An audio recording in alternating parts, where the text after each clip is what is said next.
Buenas tardes, gracias por venir al seminario. Soy Pedro Justo, para que quede el registro. Y vengo a hablar de un asesoramiento que hicimos para la empresa Lumin. La empresa Lumin tenía un problema que a partir de un cierto tiempo ellos cambiaron un tipo de combustible que estaban utilizando de biomasa porque les era mucho más rentable y empezaron a detectar problemas en el generador de vapor, en el circuito de humo del generador de vapor. Se nos pidieron a nosotros si podíamos hacer análisis sobre caracterización de las cenizas. Y nosotros, dentro de esa propuesta, le dijimos que podíamos hacer los análisis, pero que también podíamos ayudar a interpretarlos. Por eso esto, si bien podría haber sido un asesoramiento donde nosotros evaluamos simplemente los parámetros característicos que ellos querían medir, o la otra propuesta era tener esos parámetros y tratar de identificar algunas cuestiones y, en la medida de lo posible, proponer alguna solución. En este trabajo participaron 3 instituciones dentro de la Universidad de la República, 3 servicios. Uno es, Facultad de Ingeniería a través del INTI, el otro es el CURE y el otro es el Centro Universitario de Tacuarembó, que colaboró con nosotros Lady Hernández del CUT y Mauricio Rodríguez del CURE. Bien, como adelanté un poquito, el objetivo era estudiar cuál era el comportamiento de las cenizas que se generaban en el generador de vapor y principalmente es tratar de identificar cuál era su efecto sobre las deposiciones. Las deposiciones se les conoce como fouling y slagging, que básicamente es cuando la ceniza queda pegada a una de las superficies del generador de vapor. Dependiendo de cuál es el mecanismo en el que queda pegada, o es fouling o es slagging, ¿no? Y cuál es la estructura morfológica de la propia ceniza, cuál su comportamiento va a ser el slagging o fouling. El slagging es a mayores temperaturas, provocada principalmente por la radiación, y el fouling es a menores temperaturas y es como una aglomeración. Después nosotros pusimos que íbamos a tratar de analizar posibles causas de algún aumento de abrasión que había en la cámara torsional. El sistema que tienen, allá, este es un esquema, no es estrictamente eso, pero básicamente es un gasógeno donde entra aire por acá, entra la biomasa por acá, se van dando las reacciones. Esas reacciones son muy pobres en oxígeno, pero les alcanza para mantener la temperatura y contener la reacción. Y lo que va pasando es que los gases que se liberan no son productos de combustión, pero es incompleta, entonces siguen siendo combustible. Esos gases combustibles se inyectan a esta cámara, que es una cámara torsional. Los gases combustibles son muy pobres en poder calorífico, tienen velocidades de quemado relativamente bajas, entonces necesitan trayectorias más grandes. Es una cámara torsional que mantiene las trayectorias y hace que se puedan quemar antes de entrar al generador de vapor propiamente dicho, porque si no ahí se enfriarían y probablemente no se quemen. Entonces el problema que ellos detectaron es que en este lugar había una abrasión particularmente más grande. Entonces nosotros, la idea nuestra era tratar de evaluar si había algún antecedente o alguna cosa que nosotros pudiéramos identificar sobre qué podía causar la abrasión. La propuesta de las muestras a analizar no fue nuestra, sí que la conversamos con ellos, pero ellos nos dijeron que queremos que analicen esto. Entonces, son 8 muestras. Primero, hay 2 muestras extraídas directamente de la caldera. Tienen que pensar que las muestras que se extraen directamente de la caldera son muestras de ceniza que ya tuvieron el proceso.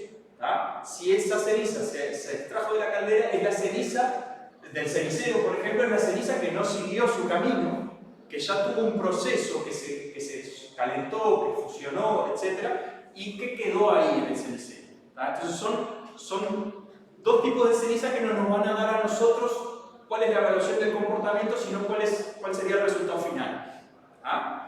Después, que son las 5 y la 1. Una es en la cámara torsional y otra es en el cenicero, en el primer cenicero de generador de vapor, que que es en una columna tiene todos los intercambiadores, tiene el hogar, que es la salida de la cámara de combustión, y después tiene todos los intercambiadores en una columna en la abajo de todos el ceniza. Después vienen las cenizas que nosotros queríamos identificar su comportamiento natural. ¿Cuál es el proceso que van a sufrir, o mejor dicho, qué tan susceptibles son a los procesos que van a sufrir dentro del generador de vapor? Por lo tanto, vamos a generar cenizas de laboratorio. Vamos a tomar la muestra 2, 3, 4, 6 y 7. Los números nos los propusieron ellos, por eso capaz que yo hubiese sido más ordenado, pero lo trajeron de ellos y quisimos seguir la nomenclatura que ellos manejaban. Entonces, la 2 es una ceniza generada en la caldera. Las 3 y la 4 es la misma ceniza, pero con un agregado, un aditivo que se llama decrustán, en baja proporción y en alta proporción, 0,18 y 0,36%. Y después la 6 y la 7 es la ceniza, pero con otro aditivo que es dolomita, en las mismas proporciones, 0,18 y 0,36. Ellos querían evaluar si podían sustituir el decrustán por la dolomita, porque la dolomita es muchísimo más barata. Ellos la consiguen mucho más barata que el decrustán. Por último tenemos el M8, que es una ceniza de polvo delicado. Cuando yo les mencioné el gasógeno, que los gases entran a la cámara torsional, ellos ahí inyectan, esto es una empresa que se dedica a hacer paneles de madera, entonces tienen mucha lija y tienen residuos de lijado. Entonces el polvo que sale de ahí lo inyectan también en la cámara torsional para que aporte y se vaya quemando.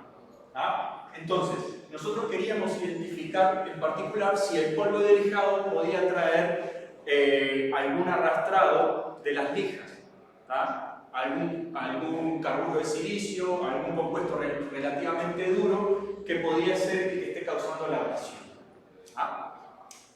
Como la mezcla de ambos combustibles es lo que termina quemándose y es lo que pasa por el circuito de humo, nosotros hicimos una mezcla que nos la estimaron ellos para las muestras de laboratorio, que básicamente son 84,2 vecinos provenientes del gasógeno. Cuando yo les dije que el gas entra a la cámara torsional, en realidad hay una corriente de aire que va a arrastrar un poco de finos. De finos son materiales particulados muy finos que se arrastran con la corriente de los gases.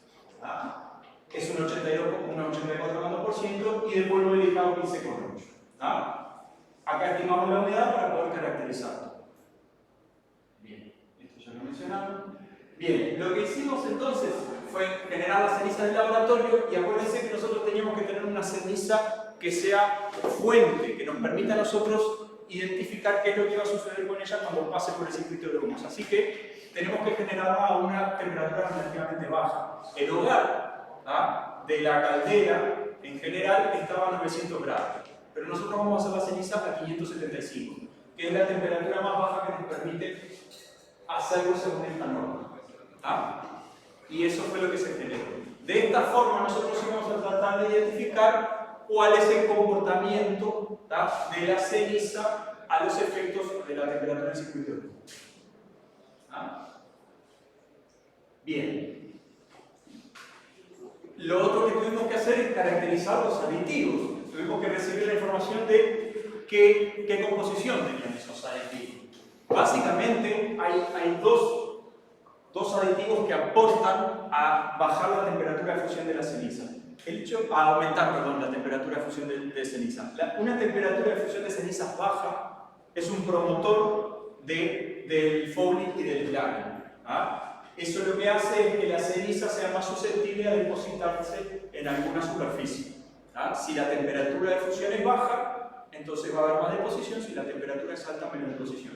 Y los aditivos estos lo que hacen es tratan de aumentar eso, aumentar la temperatura.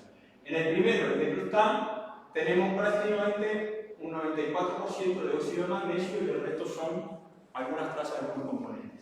En cambio, la dolomita no teníamos, este fue el dato que nos dieron, no había más precisión en la medida de esto. Entonces ellos lo que podían asegurar es que tenía más del 38% de óxido de magnesio y más del 20% de óxido de calcio. Que en cierto sentido para nosotros está bueno, también la suma de los dos es un 58%, tiene 58% de ambos o más. Y estos dos elementos favorecen el aumento de la temperatura de fusión. ¿De acuerdo? Entonces, bueno, es un candidato interesante. Bien. Estos son los ensayos que nos pidieron que hiciéramos y que nosotros dialogamos de alguna forma. El primero, obviamente, es identificar el contenido de cenizas dentro de la propia biomasa. Acuérdense que nosotros nos centramos en la ceniza, pero proviene de una biomasa. Entonces, dependiendo de la cantidad de ceniza que se tenga, es la cantidad de potencial que tenemos de las deposiciones. Entonces, queríamos ver también si los efectos de los aditivos cambiaban la cantidad de cenizas que podrían llegar a tener. Después vamos a hacer un análisis de imagen respecto a la composición elemental y microscopía electrónica de barrido. Esto es MEB y EDS, que básicamente lo que hace nos da una imagen microscópica de cómo es la estructura de la ceniza, y en algunos puntos el equipo permite medir la composición. Entonces, midiendo en 3 o 4 puntos podemos tener más o menos cuáles son los elementos que están en la vuelta y tratar de identificar la composición que tiene la ceniza. Es importantísimo identificar la composición de la ceniza porque el comportamiento va a depender de qué compuestos tiene. Si hay compuestos que son más susceptibles a fundirse a baja temperatura en una matriz dentro de la propia ceniza, entonces toda la propia ceniza va a colapsar, porque si la matriz funde a baja temperatura, se diluye. ¿Se entiende? Ahora, si esos compuestos no están dentro de la matriz, bueno, puede dar mejores resultados. Y lo que hacen los aditivos es actuar en base a eso. Después íbamos a hacer una difracción de rayos X. La difracción de rayos X básicamente pone la muestra y le hace, por difracción de rayos X, saca más o menos su contenido, su espectro en composición, y nos permite a nosotros, si ustedes se fijan, son la muestra de M1 y M8, al final lo que nos permite a nosotros es identificar si esos compuestos tienen alguna coincidencia con el espectro de los compuestos abrasivos que nosotros sospechamos que puede haber ahí. Se le hace la muestra M1 y M8 porque son las muestras que salieron de la cámara torsional. La M8 es en realidad, la M1 es la que salió de la cámara torsional, pero la M8 es la del polvo de lijado, que nosotros teníamos la sospecha de que podría contener carburo de silicio, que es el material que compone las lijas. Entonces, si nosotros comparamos el espectro del carburo de silicio con el espectro que tienen ahí, entonces podemos decir que hay carburo de silicio y que probablemente sea el polvo de lijado lo que está provocando la reacción en la cámara torsional. Después hacemos análisis termogravimétricos y calorimetría diferencial de barrido. Esto básicamente es para identificar cómo se va a comportar la ceniza al aumento de la temperatura respecto a las reacciones y respecto a la pérdida de masa. Las cenizas empiezan a perder masa, hay reacciones, hay volatilizaciones, y esto lo que nos identifica a nosotros es a qué temperatura se dan esas cosas. O sea, cuáles son los puntos. Por ejemplo, si hay una pérdida fuerte de masa a una temperatura relativamente baja, nosotros podemos decir, bueno, esa ceniza va a volatilizar a esa temperatura y después en el circuito, cuando se recupere esa temperatura, la ceniza va a condensar de nuevo y se puede llegar a pegar en el tubo.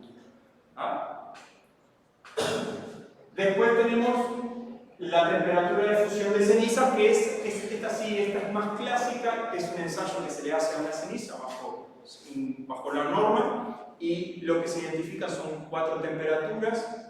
Esas 4 temperaturas nos dan a nosotros valores característicos teniendo una literatura importante de referencia sobre cuál es el comportamiento esperado respecto al fouling y al vinagre. Ahora vemos. Bien. Estos son los resultados del contenido de ceniza. Acuérdense que el contenido de ceniza lo vamos a hacer solo para la muestra de laboratorio, porque es cuando nosotros teníamos biomasa la transformamos en ceniza. Los otros ya vienen con forma de ceniza. Entonces acá tenemos, bueno, los primeros resultados, la M2 dio un contenido de 1,25, M3 1,43, M4 5, etc. Bien, la muestra con menos ceniza es la muestra sin aditivo. Y después, al aumentar la cantidad de aditivos, aumenta la ceniza. De alguna forma, lo que nosotros podemos interpretar es que los aditivos no reaccionan en el proceso de combustión y son básicamente inertes en ese sentido. Entonces, lo que va a pasar es que los aditivos van a quedar junto con las cenizas y no se van a ir volatilizados por el circuito de humo. Esa es la idea, básicamente. Después estuvimos tratando de identificar las proporciones, pero no había una tendencia clara.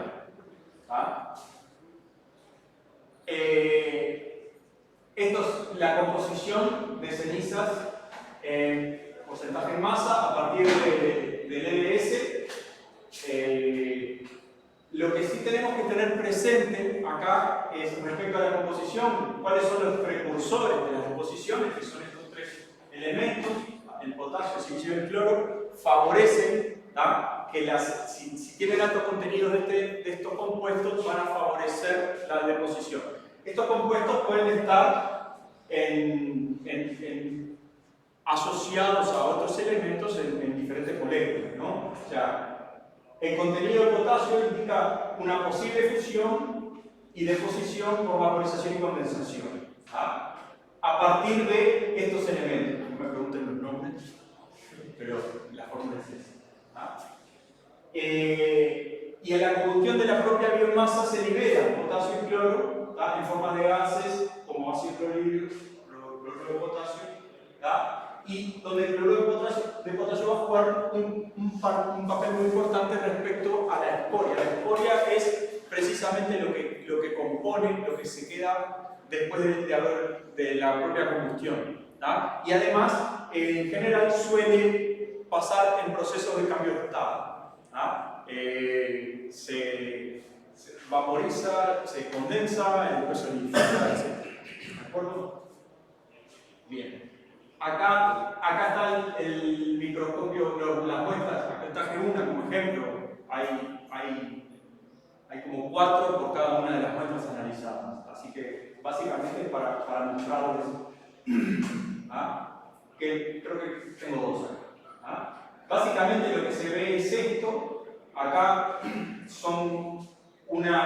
esta es una imagen a un aumento específico de referencia, en este caso de 250 micrómetros, y la otra imagen es a 20 micrómetros. Cuando yo les mencionaba lo del EDS, lo de la composición, acá están los 3 puntos que se tomaron en esta imagen. Si ustedes ven, no se ve muy bien, pero acá hay un par de fases distintas respecto a la matriz. Lo que se intenta hacer en el EDS es un arte, en realidad, es tratar de agarrar un poco de cada fase más o menos en las proporciones. ¿Para qué? Para que cuando nosotros veamos la composición y hagamos un promedio de estas 3, tratar de tener un promedio de esto, que ojalá sea un promedio de todas las ciencias en general. Digo ojalá, porque en realidad no sabemos qué es lo que sucede. Para saber la composición de todo, este análisis no es lo mejor. Pero es el que podríamos hacer. Y lo que sí podemos tener es la certeza de que esos elementos están, porque los medimos. También otra cosa que sirve es ver la estructura que tiene. En este caso es una estructura entrelazada y este es un proceso de una ceniza relativamente, si esto fuese duro podría ser abrasivo, y que no ha sufrido un cambio de estado. En esta, que es otra ceniza, que es otro ejemplo donde sí sufrió un cambio de estado. Acá la forma redondeada en general muestra que esta ceniza sufrió un proceso de condensación, de evaporación o de condensación, y la aglomeración es a partir, se forman esferas. Acá lo mismo, tratando de identificar 3 lugares y tratar de obtener la composición de eso. Acá lo que podemos decir es que la ceniza estuvo expuesta a una temperatura superior a la temperatura de deformación, que es la primera temperatura que vamos a ver en el análisis de fusión de ceniza, o la temperatura de sinterizado. Bien. Bueno, esto es más o menos el análisis respecto a las imágenes que veíamos. La primera son partículas sueltas en forma de fibras y polvo que reflejan que no hubo un cambio de estado, un comportamiento, y las otras son partículas que se adhieren, que fueron sintetizadas, sometidas a un cambio de temperatura, básicamente. ¿Tá? Bien. Bueno, vamos a seguir. El ensayo de fusión de cenizas, respecto a la experiencia que tenemos nosotros con otro tipo de cenizas, estas cenizas fueron muy buenas. Es esto, la M5, ¿tá? Que es la ceniza que quedó en la cámara torsional. ¿Tá? Por algo quedó en la cámara torsional. Pero respecto a las otras, son cenizas que para una biomasa tienen un comportamiento relativamente bueno, porque la primera temperatura, que es la temperatura de deformación, esta temperatura está asociada con el fouling sliding. ¿Por qué? Porque cuando la ceniza empieza a deformarse, si choca contra una superficie, tiene más probabilidad de quedar adherida. ¿Tá? Si alcanzáramos una temperatura ST, que se llama temperatura esférica, esta temperatura implicaría que la ceniza inclusive está como más blanda todavía y se vuelve como pegajosa. Además, entonces, cualquiera de estas dos temperaturas, si fuesen bajas, estarían diciendo que la ceniza es una ceniza de mala calidad. Realmente nosotros hemos visto cenizas de 900 grados, de 800 grados de T. Entonces, estas son relativamente buenas. El tema es que, bueno, está trabajando con... Lo que está sucediendo acá es que, como estas son buenas, las temperaturas, es que la caldera está trabajando a temperatura relativamente alta.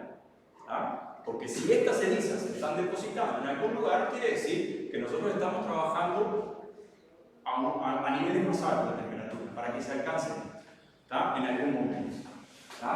Tanto así que ninguna, excepto la M5, ninguna llegamos a fundirla con el ensayo que alcanza 1500 grados. Y no se ocurre ninguna de las otras tres temperaturas. Bien. La M5, como mencioné, no le pasó eso. ¿Por qué? Porque es la muestra que sacamos de la cámara torsional. La M5 debe haber sufrido un proceso dentro de la cámara torsional, aglomeración, coloides se empezaron a juntar y se depositó ahí. No alcanzó a ser arrastrada. Y esa es la fase de la ceniza. La ceniza es una sustancia heterogénea. Entonces, una de las fases que no aguantaba esa temperatura, tuvo esos procesos, alcanzó dimensiones suficientemente grandes para que no sea arrastrada por la corriente y se quedó en la cámara torsional. Y esas fases tienen este comportamiento. O sea, lo que podemos conjeturar acá es que de esas cenizas, la fase, que primero que existe esa fase, y que no aguanta la primera pasada, digamos, en la cámara torsional. Bien. Bueno, estas son las conclusiones más o menos. La M2 fue la que presentó la menor temperatura, que está bien, no tiene aditivos, pero presentó la menor temperatura, que era lo que nosotros esperábamos, que los aditivos aumentaran la temperatura, ¿se acuerdan? Bien, ahora lo que vemos es que el decrustal es considerablemente mejor. Pero acá hay una aclaración. El decrustal es mejor, porque puede asegurar la cantidad de óxido de magnesio o la cantidad de óxido de calcio que tiene. La otra no la asegura. La muestra de dolomita no asegura más del 58%. Entonces, si ellos consideran un proveedor de dolomita que le pudiese asegurar mayores valores de óxido de magnesio o óxido de calcio, quizás podrían alcanzar los mismos resultados. El decrustal es un aditivo que se compra, lo tiene que importar, etc. La dolomita es un subproducto de la caliza, de la industria de carne. Bien. Respecto a los análisis térmicos, acá arriba vemos el análisis termogravimétrico, que básicamente consiste en tomar una muestra, empezar a aumentar la temperatura y medir el peso a una tasa de calentamiento constante. Lo que se ve es que hay una caída después de los 600 grados fuerte, una pérdida de masa fuerte, es importante que nosotros hayamos hecho las cenizas a 575 grados, porque si las hacíamos a la temperatura de 900 grados, que era la temperatura en la que estaba la cámara reaccional, íbamos a ver el resultado de acá para acá. ¿Se entiende? Entonces nosotros sabemos que a los 600 grados hay una pérdida de masa. Es probable que esa pérdida de masa tenga alguna influencia en el circuito de humo. Podría ser que gasifique, que se vaya y que no solidifique ninguna parte del circuito, pero también puede pasar que sí.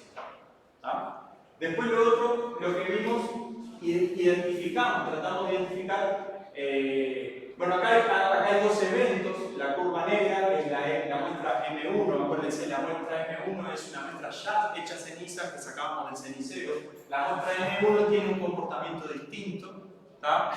Esto piensen ustedes como que es un subgrupo que ya sufrió un proceso. Es por eso que la M1 era lógico esperarse, no llamó la atención que tuviera otro comportamiento térmico, porque ya sufrió un proceso.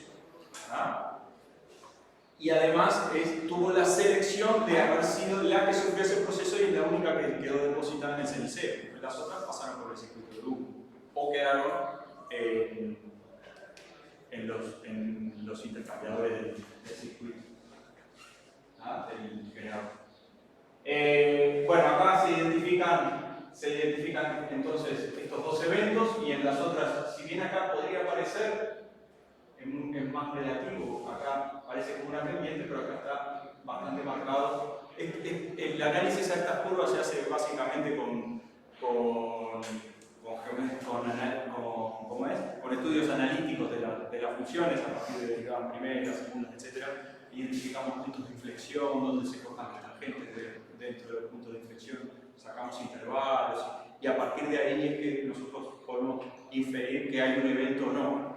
No es que sea exactamente así y que eso tiene que ser, pero es una forma de usar una métrica para poder medir y identificar patrones bastante objetivos y compararlos entre las diferentes muestras. En el análisis de térmico diferencial, lo que se hace es se toma una muestra de referencia y la muestra de ceniza y se va aumentando la temperatura y tratan de que la evolución sea exactamente la misma en ambos, y lo que se hace es que se aporta calor o se extrae calor de la muestra de referencia para que tenga la misma tasa.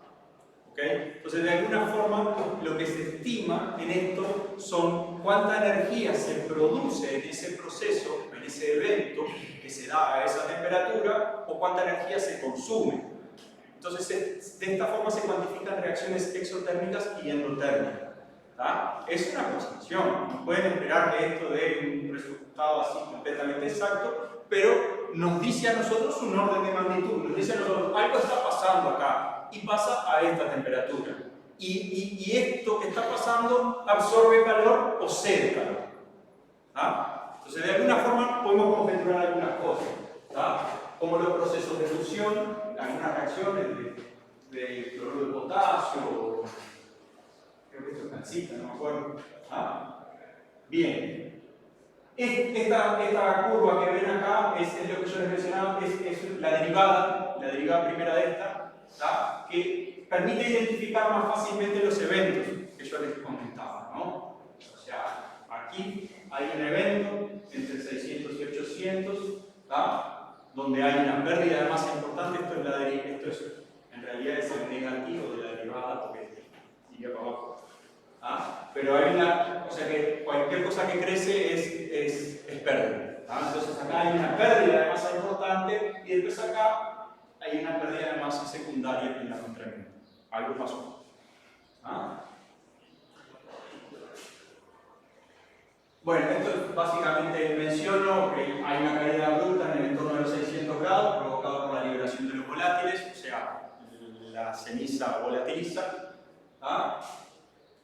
En la muestra M1, que es la negra que venía, se puede observar un segundo evento a los 850. Del DCC se identifica un evento endotérmico, que es seguramente la transición de fase del óxido de silicio, Y después pérdida de algún carbonato, CO3, pusimos acá. Y en la muestra de M1 se observa un pico definido que podría corresponder al cloruro de este sí que es importante, entre los 900 y 1000 grados hay un pico endotérmico con muy poca pérdida de masa, que cuando no hay pérdida de masa, por eso los dos son complementarios, cuando no hay pérdida de masa o hay un evento endotérmico o exotérmico, nosotros podemos decir que hay una reacción en estado sólido, por ejemplo. Y esa reacción puede afectar a algunas cosas. Por ejemplo, una fusión. En este caso, la fusión de carbonato de potasio. Bien. Pasamos entonces ahora a la difracción de rayos X. La idea es identificar lo que les mencionaba yo de lo del carburo de silicio. Voy redondeando. Lo que vimos es que pero básicamente lo que vamos viendo, este es el espectro. Lo que descubrimos nosotros es que este espectro es el típico de una biomasa y que no tiene carburo de silicio, o sea que el polvo de lijado, las ligas están andando bien y no están perdiendo el carburo de silicio, que era el candidato a hacer la abrasión. O sea, la abrasión está siendo provocada por la propia ceniza. La ceniza funde, solidifica, genera elementos más grandes, más duros y están girando alrededor en la cámara torsional, y es probablemente eso lo que esté provocando la abrasión. Como conclusiones generales, bueno, las notas de Tután son las que yo más o menos lo mencioné. Mejora el resultado, la dolomita reduce la pérdida de masa. A eso se ve a partir del TGA y las comparaciones de las muestras M3 y 4. Y no se puede asegurar, esto es lo que yo les mencioné, no se puede asegurar que la dolomita sea mala. Es simplemente que las muestras que nos trajeron no eran puras. Y es probable que se pueda mejorar eso si tuvieran una noción más certera de la composición. Después, esto profundizando un poco más respecto al compromiso de análisis, nosotros no nos comprometimos a hacer un análisis, pero después empezamos a buscar bibliografía a ver qué pasaba con esto de la deposición y complementamos el informe sobre un marco teórico de qué es lo que sucede con las cenizas y cuáles son las posibles acciones que se pueden tomar para mejorar. Rapidísimo, esto es marco teórico. Bibliografía dice que los precursores de la deposición son estos elementos. Los mecanismos de la deposición son estos tres, que puede ser por condensación, termodifusión o impacto inercial. Básicamente, si uno ve la termodifusión, habría que descartarla, es difusión térmica y es muy difícil encontrarlo acá, porque los efectos convectivos son demasiado fuertes. En cambio, la condensación y el impacto inercial se identifican por, si ustedes miran el tubo y ven de dónde están las cenizas, si las cenizas están solo de un lado, es por impacto inercial. Ahora, si es por condensación, las cenizas quedan depositadas acá y las que quedan en la estera del otro lado del tubo también se depositan. Son las que lograron ablandarse. Entonces, cuando ustedes ven de los dos lados del tubo ceniza, saben que el mecanismo está más asociado a la condensación y es debido a que la temperatura del hogar es más alta que la temperatura que resisten las cenizas para no condensar. Bien. Después hay unos artículos que mostraron cuál era el efecto de la temperatura en los humos, qué mejoraba, ¿no? El aumento de la temperatura de los humos favorece la deposición, el aumento de la temperatura de pared, en realidad, a contra de lo que uno podría esperar, también aumenta la deposición de las cenizas. Si la temperatura de pared de los caños es más grande, también aumenta la deposición de las cenizas, que si es más frío. No me pregunten por qué. No nos volcamos a analizar eso. Después, otro efecto importante es el aumento de la velocidad de los gases. Cuando los gases van más rápido, disminuye la deposición. ¿De acuerdo? Entonces nosotros hicimos algunas propuestas de mejora, instalar plan de efectores para acelerar el flujo en la zona donde hay deposición. Estudiar la posibilidad de colocar barras de sacrificio. Si el problema estaba en que los tubos empiezan a tener deposiciones y el fouling no le da una buena transferencia de calor, poner barras, porque siempre las primeras barras, los primeros caños, o los primeros tubos, mejor dicho, son los que reciben más deposiciones, entonces colocar adelante unas barras que reciban más deposiciones para que los otros no tengan tanto y no provoque el fouling, el lagging no provoque una aislación interna. Resulta que no, que el problema de ellos es que las deposiciones lo que hacen es que van encerrando camino, entonces poner una barra igual va a cerrar camino y no le deja pasar los gases, así que ese no era una solución. ¿Tá? Y después, algo que sí es interesante es el prelavado de la biomasa con 2 baños secuenciales de 50 grados a 15 minutos. Esto, capaz que la implementación es muy difícil de hacer, ¿tá? Pero esto lava el potasio, ¿tá? Y el cloro, que son los dos precursores importantes, ¿tá? de los compuestos que bajan la temperatura de fusión. ¿Tá? Bien, hay algunas químicas como aumentar la cantidad de glutano, aumentar el orden de magnitud de calcita y a ver si eso tiene algún efecto. Y después de operación, reducir en 100 grados la temperatura de humos. Eso cambia considerablemente, si pasan de 900 grados a 800 grados va a cambiar considerablemente la deposición de las cenizas según los artículos que nosotros consultamos. Y intentar ver la posibilidad de aumentar las velocidades. ¿Ah? ¿Alguna pregunta?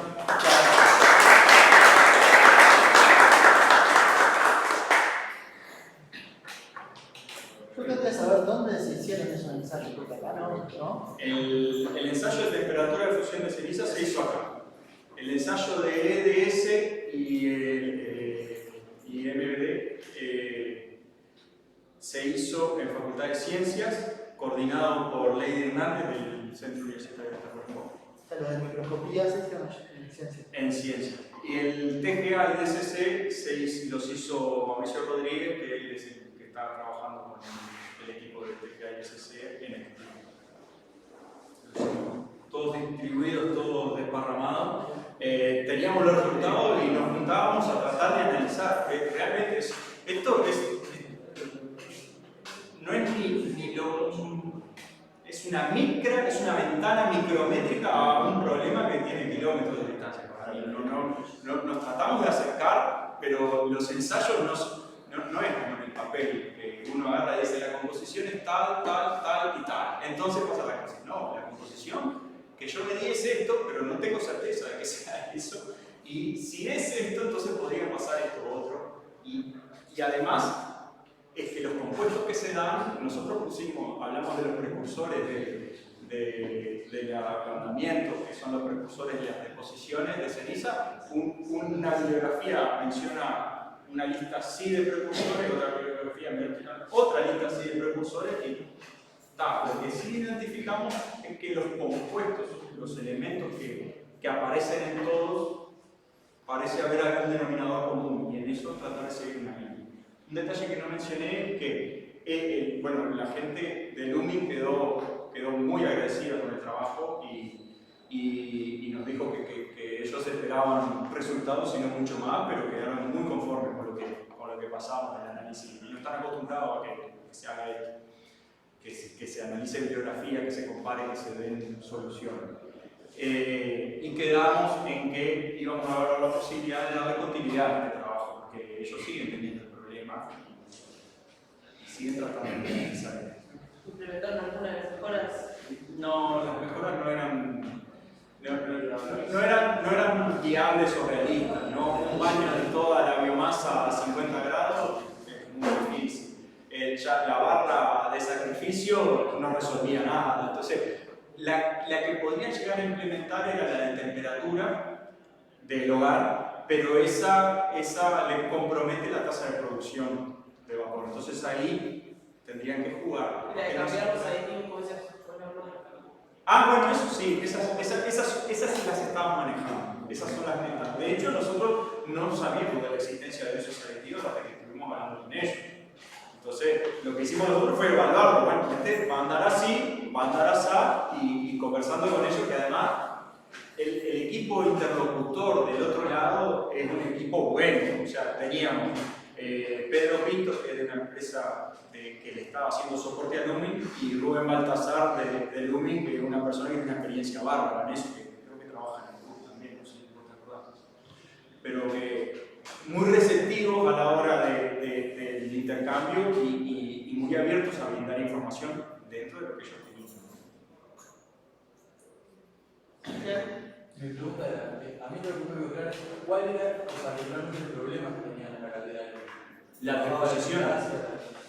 Las deposiciones de cenizas en los tubos pero efectivamente, ¿qué les generaba a ellos? les generaba que perdían el intercambio. Pierden el intercambio y les genera un sobrecosto de mantenimiento porque año a año tienen que contratar a una empresa que tiene que hacer un lavado mecánico.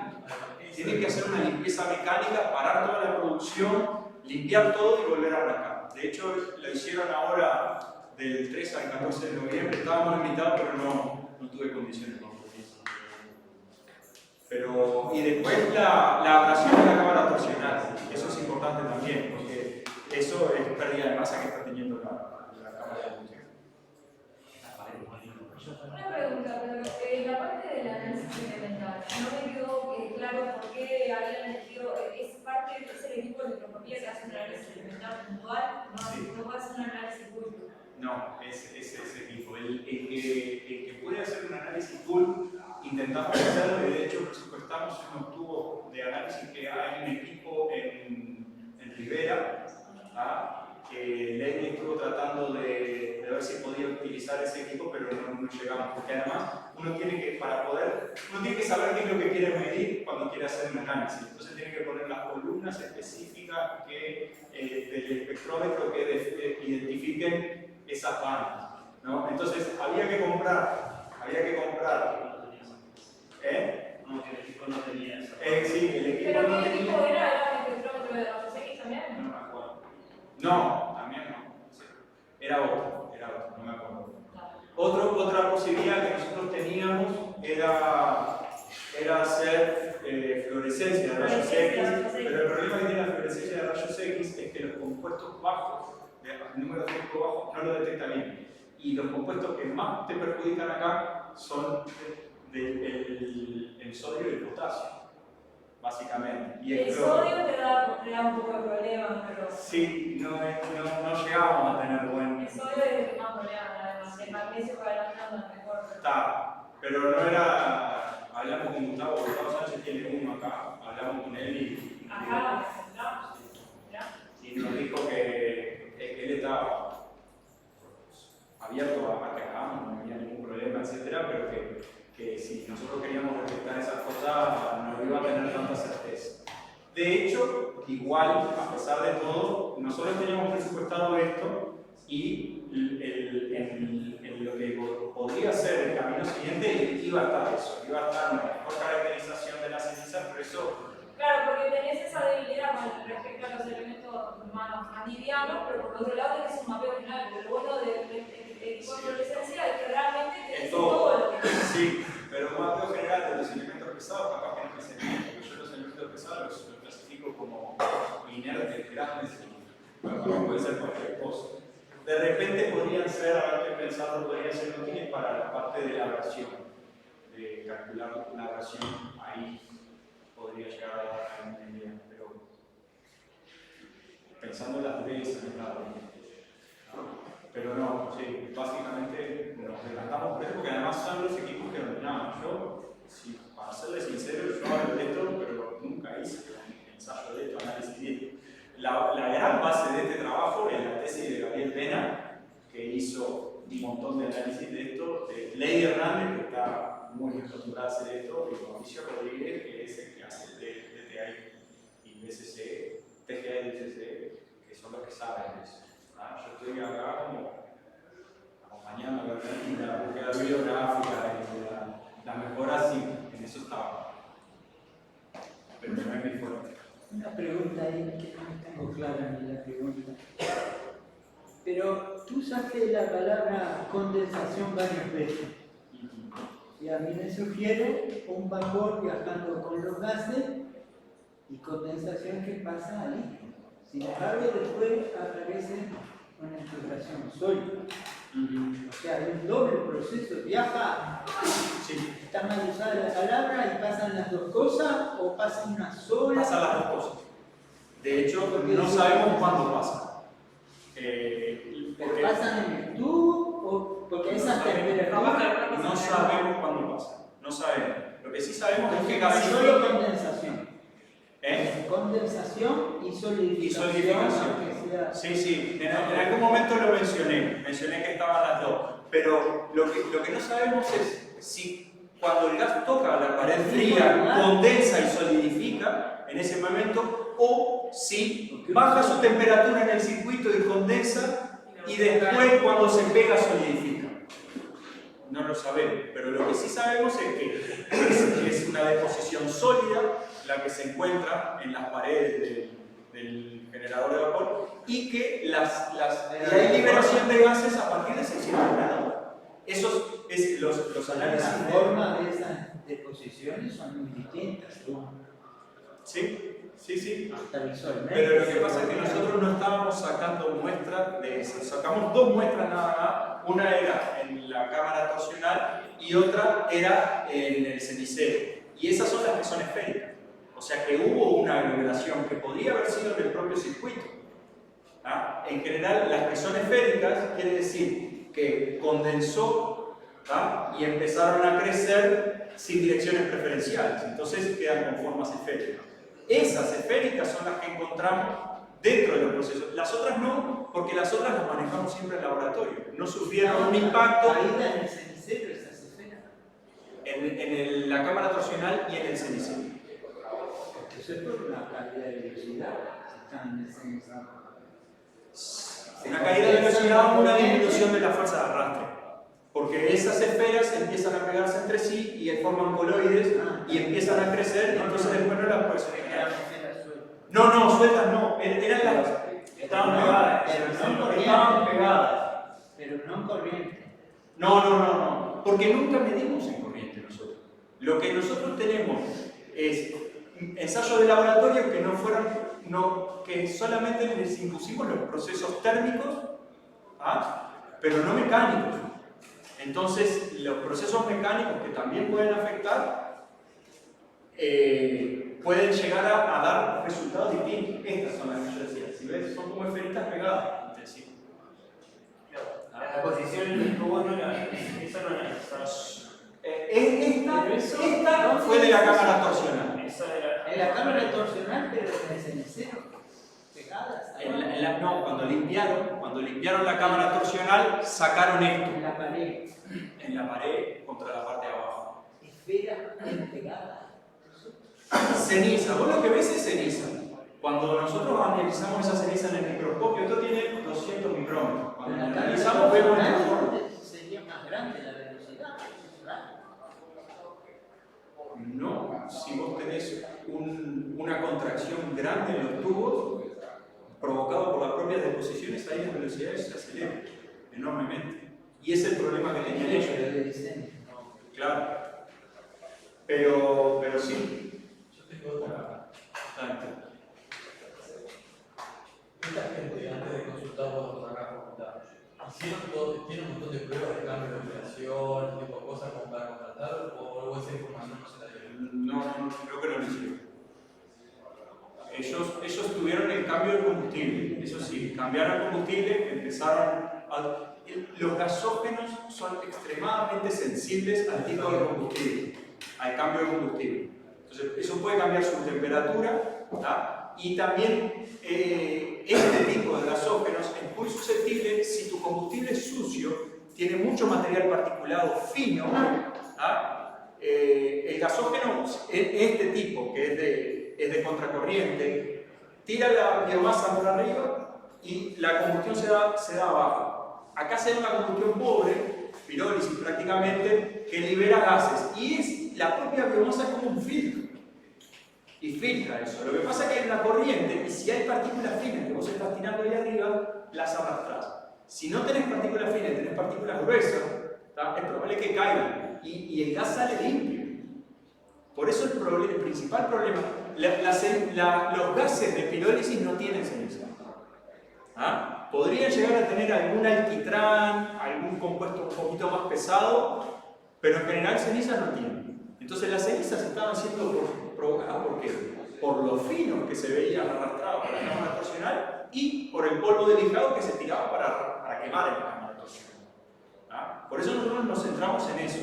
Cuando ellos tenían una tasa de producción de los chapones más fija, más firme, yo que sé, se usaba siempre lo mismo, no sé cuánto, tenían la biomasa hecha un relojito clasificada muy bien, no tenían ese problema. Empezaron a tenerlo después que empezaron a diversificar, a tener varios cortes y yo qué sé, a tener cosas de eso. Estoy conjeturando porque lo que nos dijeron es que tuvieron un cambio de combustible. No sé si fue por eso o por otra cosa, ¿ah? Pero es algo que yo supuse.